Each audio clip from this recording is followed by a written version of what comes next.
నమస్తే అమ్మా. కూర్చోమ్మా, కూర్చోండి.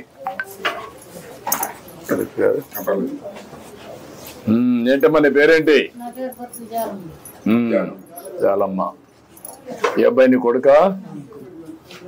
ఏం చేస్తావు నువ్వు? కూలి పని చేస్తావు. ఏం చదువుకున్నావు నువ్వు? ఎంతవరకు చదివావు?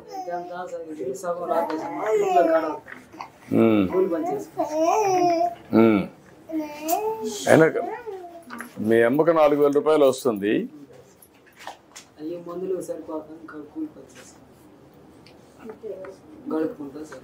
ఎంత అవుతుందమ్మా మందులకి? నీకు మందులకి ఎంత అవుతుంది నెలకు? జనరల్గా బీపీ షుగర్ అటువంటివి లేవు కదా? అవి లేవు కదా? నువ్వు అవంటి మీద సాగు చెప్పేసి నువ్వు స్కూల్ డుమ్మా కొట్టావు చదువుకోకుండా. నిజమే, కానీ వాడి జీవితం లాభంలా కదా. వీడు చదువుకోలేదనుకో, మీ మరిగిన వాడు కూడా అట్లా ఉంటుంది కదా. నువ్వన్నా సహాయం చేసేది వాడిని చదివించడానికి, గైడెన్స్ అన్నది ఇవ్వాలి కదా. నువ్వే చదువుకున్నావు? నువ్వు ఇంటర్ నిలిపేసావు.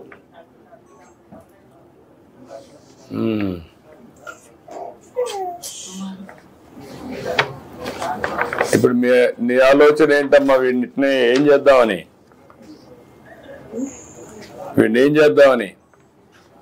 జీవనోపాధికి ఏదన్నా గొర్రెలు ఏదన్నా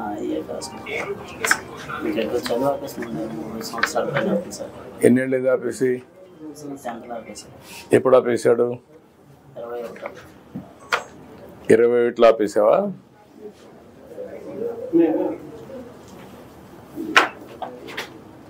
నీ వయసు ఎంత? ఇప్పుడు 18?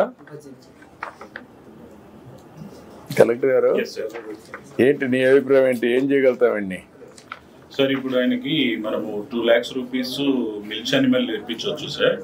అందులో 75,000 రూపీస్ సబ్సిడీ పోతుంది. 1,25,000 మినిమల్ ఇంట్రెస్ట్ రేట్తో మనం ఇస్తాము.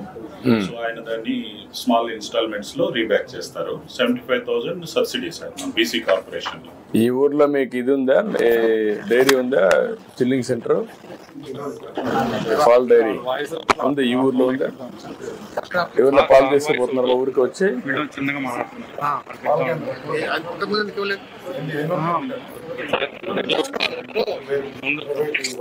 ప్రైవేట్ అదే చెప్పి అడిగేసి ఏదైనా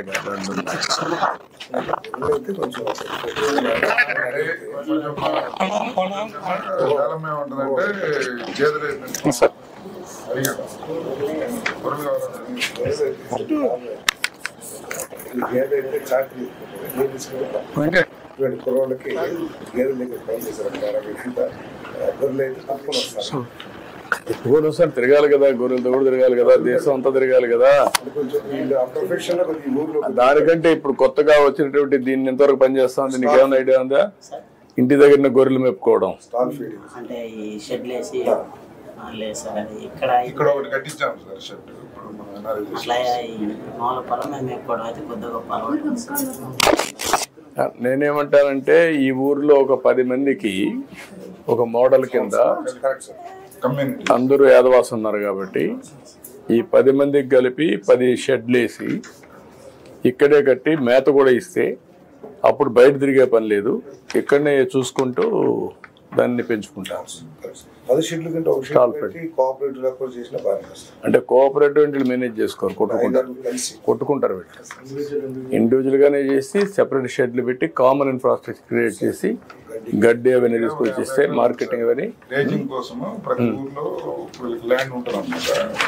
ఆ 50 ఎకరాలు ఉంటాయి కూడా కమ్యూనిటీ గ్రేజింగ్ డెవలప్ చేసి డాక్రా ఉమెన్ ద్వారా వీళ్ళకి పిల్లలందరికీ ఇచ్చి వీటి చదువుకోవాలి. మీరు నువ్వు పని చేస్తూ చదువుకుంటావా? పోనీ ఎందుకు రాదురా? మాకు వచ్చి మేమంతా వచ్చి చదువుకున్నావా? ఇష్టపడి చదువుకున్నావు, నీకు కష్టపడుతున్నావు. నువ్వు చదువు రాదని ముందే చెప్పేస్తున్నావు. నువ్వు చదువు రాదంటే రాదు, వస్తుందంటే వస్తుంది. రాదని మనసులో పడకూడదు. ఇష్టపడి ఏ పని చేసినా నీకు కలిసి వస్తుంది. ముందు నీ మీద నీకు నమ్మకం ఉండాలి. కుర్రాడివి కదా నువ్వు, ఎప్పుడు గొర్రెలే మేపుతావా? నెక్స్ట్ లెవెల్కి వెళ్ళాలి కదా. ఇప్పుడు ఆయన ఉన్నాడు, మీ కులమే, వాళ్ళ నాన్న మంచి పారిశ్రామికవేత్త, ఈయన వచ్చాడు, ఈరోజు బ్రహ్మాండంగా మంత్రిగా పనిచేస్తున్నాడు. మరి నీ మాదిరిగా గొర్రెలు మేపుకుంటా అనుకుంటా ఆయన ఏమైండేవాడు? ఏమంటావు? చదువుకుంటూ గొర్రెలు మేపు. చదువు కూడా ఇంటికాడ నుంచి కూర్చొని నేర్చుకోవచ్చు, అప్పుడప్పుడు క్లాస్లో పోవచ్చు, అప్పుడు డిగ్రీలు వస్తాయి. 2 పనులు చెయ్యి. మంచి భవిష్యత్తు ఉంటుంది సార్ చెప్పేసి అర్థం చేసుకోవాలి. ఎందుకంటే చదువుకుంటే పెద్ద కష్టం కాదు. ఈరోజు సెల్ ఫోన్ వాడతావా? బ్రహ్మాండం కొడతావా? సెల్ఫీ తీస్తావా? మరి ఎట్లా నేర్చుకున్నావు? సార్ మన యాదవులు అంటే బాగా ప్రేమ ఎక్కువ. ఎందుకంటే మీరు బీసీలంతా మీ ఊరంతా ఓట్లు వేస్తారు. నాకు ఎప్పుడు వేసారా? ఎప్పుడు వేస్తారు. తెలుగుదేశం అంటే మీకు అభిమానం, అందుకే మిమ్మల్ని పైకి తేవాలని నేను. అగ్రవర్ణాలే కాకుండా బీసీలు మీరు అందరూ పైకి రావాలి. దానికోసమే నేను ప్రత్యేకమైన శ్రద్ధ పెడుతున్నాను.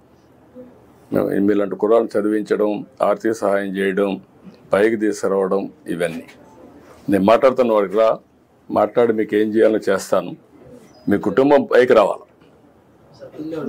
ఇల్లు కట్టిస్తాను, ఇమీడియట్ చేయమంటాం. ఇల్లు శాంక్షన్ చేసేయండి. ఒక టైం పెట్టుకొని ఇచ్చేసేయండి, కట్టించేద్దాం. ఇల్లు కడతారులే, ఇల్లు కూడా ఇల్లు కట్టేస్తారు, కట్టమంటాం. గ్యాస్ ప్రాబ్లం అది కాలేదు సార్. గ్యాస్ ప్రాబ్లం అది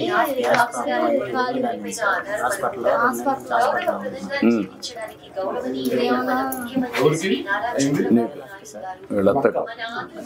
అది ఏదైనా ఖర్చులు ఉంటే ఇవ్వండి, నేను ఇస్తాను. సీఎం రిలీఫ్ కింద డబ్బులు ఇస్తాను,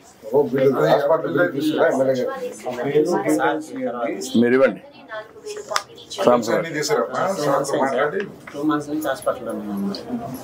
నువ్వు సంవత్సరానికి నేను మాట్లాడతాను. ఓకే.